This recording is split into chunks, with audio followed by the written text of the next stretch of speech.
Everyone, welcome to Family Bytes. ఈరోజు వీడియోలో ఒక హెల్దీ బ్రేక్ఫాస్ట్ని మీతో షేర్ చేయాలనుకుంటున్నాను. ఎన్నో పోషకాలు కలిగిన మల్టీగ్రెయిన్ దోశ రెసిపీని చూపిస్తున్నాను. మనం రెగ్యులర్గా చేసుకునే నార్మల్ దోశల కన్నా కూడా 4 టైమ్స్ హెల్దీ దోశలు అన్నమాట. మనం ఎప్పుడూ చేసుకునే దోశలను 4-5 తింటూ ఉంటాం కదా, వాటికి బదులుగా 1 లేదా 2 దోశలు ఇవి తింటే చాలు, కావలసిన పోషకాలన్నీ మన బాడీకి వచ్చేస్తాయి అన్నమాట. ఈ హెల్దీ మల్టీగ్రెయిన్ దోశని ఎలా ప్రిపేర్ చేయాలో చూసేద్దాం.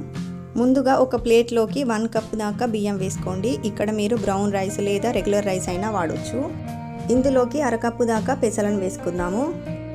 1/2 కప్పు దాకా మినప్పప్పుని కూడా తీసుకుందాము. 1/2 కప్పు దాకా పచ్చిశనగపప్పును వేసుకోవాలి. 1/2 కప్పు దాకా రాగులను కూడా వేస్తున్నాను. 1/2 కప్పు దాకా సామలను కూడా వేస్తున్నాను. ఇక్కడ సామలకు బదులుగా కొర్రలు, సజ్జలు ఇలా చేంజెస్ చేసి కూడా చేసుకోవచ్చు. అండ్ అలాగే 1/2 కప్పు వరకు కందిపప్పును కూడా తీసుకున్నాను. ఇందులోనే 1/2 కప్పు దాకా సగ్గు బియ్యాన్ని కూడా వేస్తున్నాను. ఇక్కడ సగ్గు బియ్యంకి బదులుగా అటుకులు కూడా తీసుకోవచ్చు. ఇందులోనే ఒక 1/2 టీ స్పూన్ వరకు మెంతులను కూడా వేసి వీటన్నింటినీ ఒక బౌల్లోకి తీసుకుందాము. ఇందులోకి నీళ్లు పోసి శుభ్రంగా 2-3 సార్లు బాగా కడగాలి. ఇలా బాగా వాష్ చేసుకొని ఇప్పుడు మళ్ళీ తిరిగి నీళ్లు పోసి రాత్రంతా నానబెట్టుకోవాలి. మనం మిల్లెట్స్ని యూజ్ చేస్తాం కాబట్టి కొద్దిగా ఎక్కువ నానబెట్టాలన్నమాట. కనీసం 8 గంటల పాటు నానబెట్టుకోవాలి.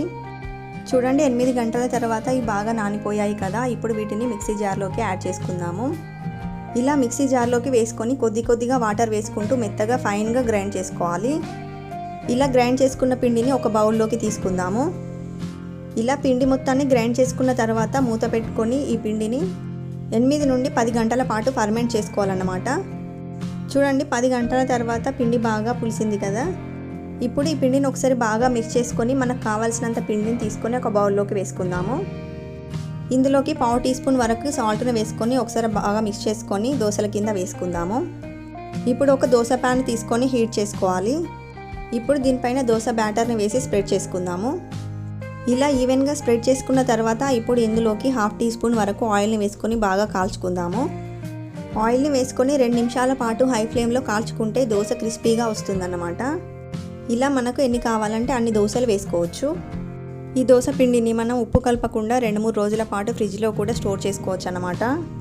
అంతే, ఎంతో టేస్టీగా హెల్దీగా మల్టీగ్రెయిన్ దోశ అయితే రెడీ అయిపోయింది. ఎప్పుడు కాకపోయినా అప్పుడప్పుడు ఇలా హెల్దీగా చేసి ఇంట్లో అందరినీ హెల్దీగా ఉంచండి.